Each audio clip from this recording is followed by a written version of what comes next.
Just like that. Lakers are now 2-0 in this series, best of 7 as it switches to Houston. LeBron with 28 points, 8 rebounds, 7 assists. Marcus Smart with 25, 5 of 7 for 3, 7 assists and 5 steals. Luke Kennard, 23 points, 3 of 6, 6 rebounds. So the series will shift to H-Town. Lakers taking on the Rockets. Game 3 at 5 on Prime. Pregame at 4 p.m. on Spectrum Sportsnet. And as always, full postgame coverage after the game wraps up.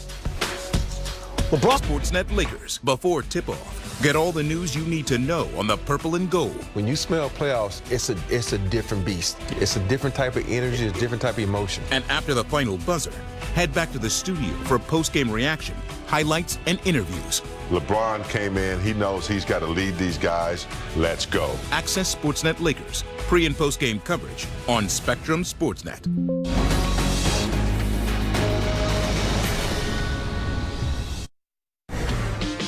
Big game, James. Carl's Jr. moment of the game.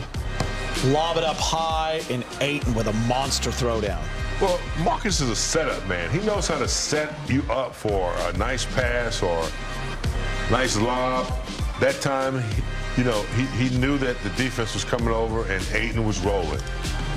I think that's his favorite guard on the team is Marcus Smart. 28, 8, and 7 for the King. He's with Allie Clifton. What pleased you most about the Game 2 execution, coming in with the game plan? I mean, you just said it. I mean, we executed the game plan offensively and defensively, shored up some of our mistakes in Game 1, and just got into the dogfight. Obviously, it's going to be a dogfight every game versus these guys. They bring a lot of physicality, a lot of athleticism, well-coached team. So, but we was locked in on our game plan. We was able to make it happen. Speaking of physicality and athleticism, at 41, the reverse. What does that take? I don't even know what that was about. I got to sit the L down somewhere. I got to sit down somewhere. LeBron, you, Luke, and Marcus, I think you got Miami something like 78 points, 16, 6 rebounds, assists. What is it about the three of you making this work when it usually would be you, Luka, and AR? Well, we all got to pick up our play. When you got 2 big guns out like we have, we all got to pick up our play. And that's all it's about. We all just trying to make contributions in all facets of the game, pick up our play. Obviously, when you're missing, Luka missing AR, so we're just trying to seize the opportunity. That's all. LeBron, you had so many. With like 20 plus that he had tonight, but you're probably going to see him boxing out. You're probably going to see him dive on the floor for a loose ball. Probably going to see him checking a guy like Kevin Durant full court. How's that reliability helping this team when the stakes are higher? I mean, he's battle tested. The guy's been to the finals, been in multiple playoff games, big games in his career. So obviously he's not afraid of the moment, and he's always been assigned with some of the best players that ever played his game, in his career. So to have someone like that, it brings a lot of composure to our team as well. Especially like you said, I know I don't want to beat a dead horse, but it's 2 big horses, with AR and Luke out. So, to have that, it means a lot to our ball club. Some of those battles have been against you. You've had some great matchups against Marcus Smart teams. Knowing what he can do on the court against him, how does that help you sort of maximize him as a teammate now that he's on your side in these kinds of pressure situations? Yeah, I mean, just knowing his resume, just know what he's all about. He just plays winning basketball. Obviously, he's been big time for us offensively in this series, but what he brings, the intangible. Sometimes a lot of the things that he does doesn't even show up in the box scores. They don't track you diving for a loose ball. They don't track you boxing out. They don't track, how many times you can, get your hands on the tip or deflections, things like that. Obviously, we track it, but box scores don't track it. So. Obviously he's been great so far. Knowing how KD can take over a specific though, you have like the most encyclopedic memory in the game. Are there things that he's done on the court when you've been on it that you can now feed him because you remember that kind of stuff? I think you guys seen the meme after Game 1. Yeah. I can look at him and he knows what the hell I'm talking about. He can relate to me. So. Knowing how KD can take over a game with your playoff experience playing against him, how much defensive gratification is there to holding a guy like him to 3 points in the second half? None. That just make him even madder going into Game 3. No satisfaction. We do your job. we did that. But the guy's a first ballot Hall of Famer, and he's going to make way more great plays than not so. So we don't have no satisfaction. That game is over and done with. But that's still a tall challenge. And that's 7 foot tall, too. I know he don't like to. He hates that. He might be mad at me if he sees that. He wants to be 6'10" or 6'9" so bad.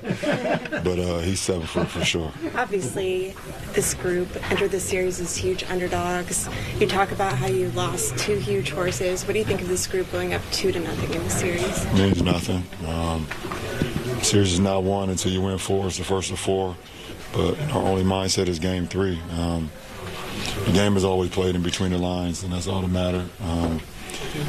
We have an opportunity to play the next one, and that's all you can ask for. We're in the postseason, and to have an opportunity to play another playoff game, we should be excited about that, but we also should make sure we take care of our bodies, too. That was a hard-fought game, and we got tomorrow, and we got to fly down to Houston on Thursday and get ready to play on Friday. So. At this stage here, you talked about balancing the competition. Well, the competition in the show, like, people want to see you and Kevin play. Like, how do you kind of appreciate the show part of it while locking in on the competition at the same time? What do you mean, the show part? Just the fact that it's y'all two have been legendary in your careers. I just think it's just it's the stories. You guys have seen us play for so long. Been following us since high school or maybe even before that. So, the storytelling is what a lot of fans and what a lot of people gravitate towards because they've seen our journey. They've seen our ups, they've seen our downs and everything in between. I think that's what makes, certain guys, certain matchups, that fans kind of attract to because of the journey and the storytelling. So from a fan's perspective, I think that's what that's about. From a competitive standpoint, to play against one of the greats that ever played this game, it's always an honor and it's always a treat. So I don't take that for granted. About LeBron James, your career, I'll give you one. I got you. The way Luke keeps playing. What about it? What impressed you about it? Shit. I mean, I've seen it. I've seen it for a long time now. I've seen it for a long time. Just super composed. It's not just I know he led the league in shooting percentage and got awarded with the award the other day. He's a sniper. We understand that, but he does so much more. He does so much more, and I think that's what keeps defenses off balance because sometimes you fall into the fact that he shoots 50 from the 3, and you think that sometimes is all he can do, but he's so much more than that. LeBron, at this stage of your career, what enables you to make all those energy plays, whether it's the dunks, getting out in transition, all the finishes? I don't know, just kind of living in the moment, I guess. I don't know how many more opportunities I'll get to play in the postseason, in my career. So, but shit, I live for this moment. I live for the postseason. I've been doing this since 21. I think my first postseason game was 21. So 20 years. I know I missed it a couple of times, but from that moment at 21, that first game, I made my mark, and for 20 years I've been thinking about the postseason. So.